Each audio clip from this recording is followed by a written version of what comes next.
जाति सर्वे बिहार में हुआ था और उसका प्रभाव बिहार मंत्रिमंडल में दिखने लगा है।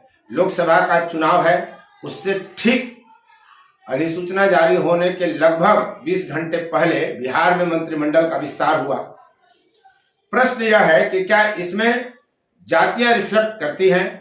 जिस तरह से जाति जनगणना को नीतीश कुमार समेत तमाम इंडी नेताओं ने मुद्दा बनाया था देश के लिए, आज नीतीश भले ही इंडी छोड़ करके एनडीए के साथ है, लेकिन जो जातीय सर्वे बिहार में कराया गया था और उसका बहुत बड़ा श्रेय ले रहे थे नीतीश कुमार, एहसान की मुद्रा में खड़े थे कि हमने बहुत बड़ा काम इस देश के लिए कर दिया, जाति गिन दिया।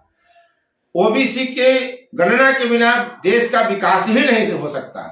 ऐसी बात मानने और समझाने वाले राहुल गांधी आज कह रहे हैं कि जब लोकसभा में उनकी सरकार बनेगी देश की, तो वे जाति जनगणना कराएंगे। स्वाभाविक है कि जाति की चर्चा के बिना राजनीति की चर्चा अधूरी है। तो हम इस वीडियो में ये देखने का प्रयास करेंगे कि जो बिहार मंत्रिमंडल का गठन हुआ उसमें जातियां कैसे रिफ्लेक्ट करती हैं और इसके कई मायने हैं। आने वाले बिहार विधानसभा चुनाव, याद रखिएगा 2025 में बिहार विधानसभा का चुनाव होना है और तब इसका आपको असर कहीं अधिक दिखेगा जो अभी दिख रहा है। पूरी तरह जातियों को साधने का प्रयास किया गया है और फिर कुछ जातियों से परहेज भी किया गया है।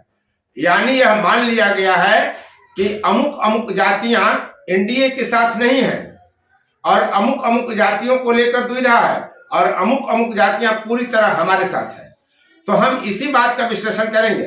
तो पहले आप ये जान लीजिए कि जो मंत्रिमंडल का गठन हुआ, नीतीश कुमार ने जब शपथ लिया था मुख्यमंत्री का एनडीए के साथ, तो 9 मंत्री बने थे मुख्यमंत्री लेकर, और उसके बाद जो 21 मंत्री बने जिसमें जदयू के 9 और भाजपा के 12 हैं, उसमें जातियां कैसे रिफ्लेक्ट करती हैं?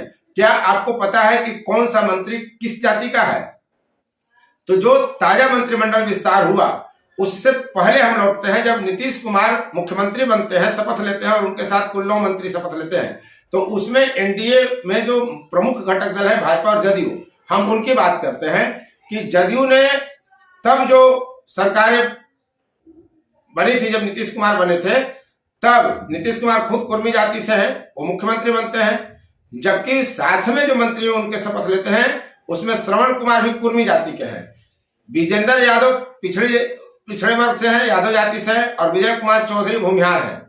और भाजपा ने भी पहले जो मंत्रिमंडल बनाया था उसमें अगर आप देखें तो सम्राट चौधरी कुशवाहा हैं और विजय कुमार सिन्हा भूमिहार है और प्रेम कुमार चंद्रवंशी अति पिछड़ी है।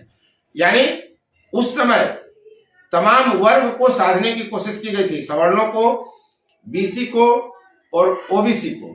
तब दलित और महादलित जो नीतीश कुमार के हैं नजर नहीं आए थे।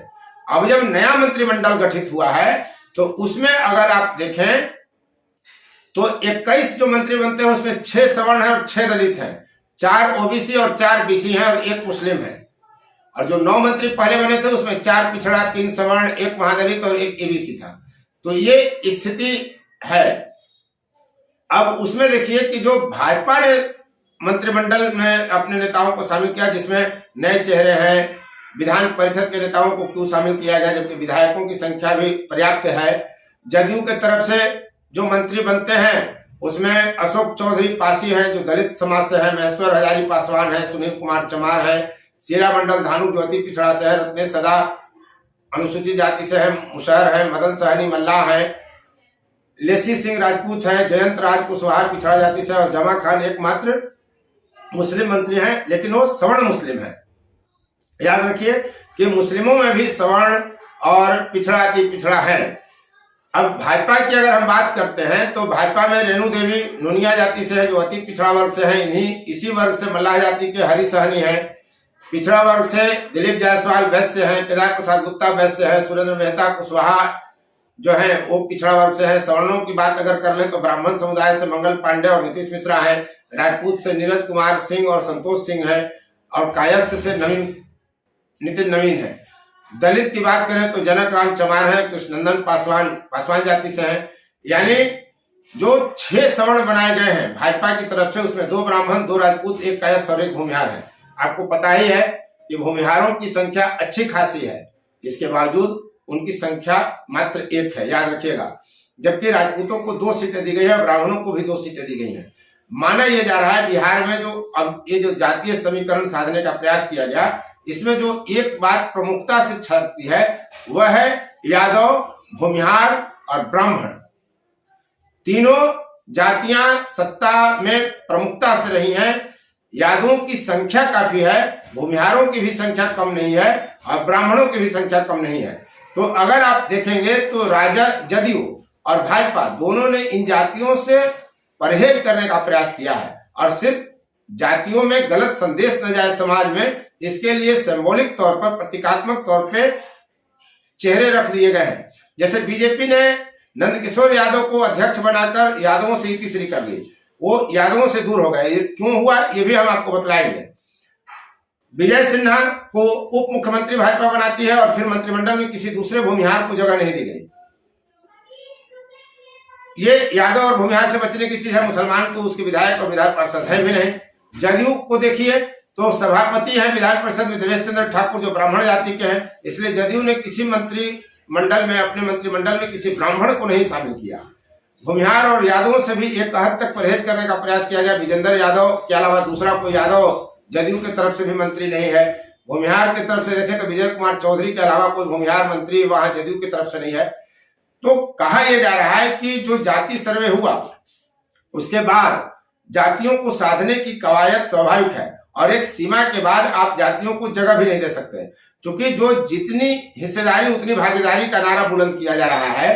तो इससे साफ है कि तमाम जातियों में और खासकर वो जो 1% के आसपास जातियां हैं, उन जातियों में महत्वाकांक्षा बढ़ी है, उनकी भूख बढ़ी है और वे भी सत्ता में भागीदारी चाहते हैं। और यही कारण है कि मुश्किलें खड़ी हो रही हैं। आप सभी जातियों को शामिल कर ही नहीं सकते, क्योंकि जितनी संख्या है उस हिसाब से मंत्रिमंडल का गठन नहीं है, उसकी एक अपनी सीमा है। दूसरी चीज क्या है कि ये जो मंत्रिमंडल का विस्तार हुआ, इससे एक बात का संदेश ये जा रहा है कि भाजपा हो या जदयू, उसने यह मान लिया है कि यादवों का वोट उसके साथ चस्पा होने से रहा। क्योंकि यादव पूरी तरह और मुस्लिम राजद के वोट बैंक बने हुए हैं, इसलिए भी उनको यहां जगह नहीं दी गई। भाजपा ने भूपेंद्र यादव के जरिए, नित्यानंद राय के जरिए यह प्रयास तो किया कि यादवों को साधा जाए, लेकिन जब उसे यह लगा कि यादव कभी भी माई समीकरण, खासकर यादव और मुस्लिम दोनों ही लालू प्रसाद यादव को, राष्ट्रीय जनता दल को, तेजस्वी यादव को नहीं छोड़ सकते, वे वोट वही करेंगे, उनका वोट पैटर्न यही है। इसलिए भाजपा और जदयू ने यादवों को पूरी तरह लगभग अलग रखा, क्योंकि वो मान कर चल रहे कि ये हमको वोट नहीं देगा। दूसरी चीज अगर आप देखें तो भूमिहारों की संख्या, भूमिहार आधार वोटर है भाजपा का और वोकल वोट है। भाजपा के जो भी आधार वोटर है सवर्ण और वैश्य, उसमें सर्वाधिक वोकल जो जाति है वो है भूमिहार। वो चीख चीख कर भाजपा के पक्ष में बोलता है, चिल्लाता है, काम करता है। तो क्या भाजपा यह मान कर चल रही है कि भूमिहार एक मजबूर जात है, जो कि काफी क्षमता रखती है संगठनिक तौर पे, पार्टी के स्तर पर, आर्थिक रूप से, खेती के तौर पर अगर देखें तो भूमिहार बिरादरी बिहार में मजबूत जाती है। लेकिन तब भी इसे मात्र 1 सीट देने के पीछे क्या यह कारण है कि भूमिहार राजद के तरफ नहीं जा सकता, जदयू के तरफ नहीं जा सकता, इसलिए यह प्रयास किया गया है। और वैसे अगर टोटल मिलाकर के देखें मंत्रिमंडल में तो 2 भूमिहार मंत्रिमंडल में शामिल किए गए हैं। एक उप मुख्यमंत्री हैं और दूसरा विजय कुमार चौधरी मंत्री हैं। तो जदयू और भाजपा दोनों ने भूमिहारों को कायदे से अगर कहें तो उनकी हकमारी हुई है इस मंत्रिमंडल में। राजपूतों को उनके बनिस्पत अधिक सीटें दी गई है। कायस्थों की आबादी न्यूनतम है, इसलिए भी उनको 1 सीट पर्याप्त माना जाएगा। लेकिन अब दलितों को मात्र 2 सीट मिला है, अति पिछड़ों को 7 सीट भाजपा की तरफ से मिला है।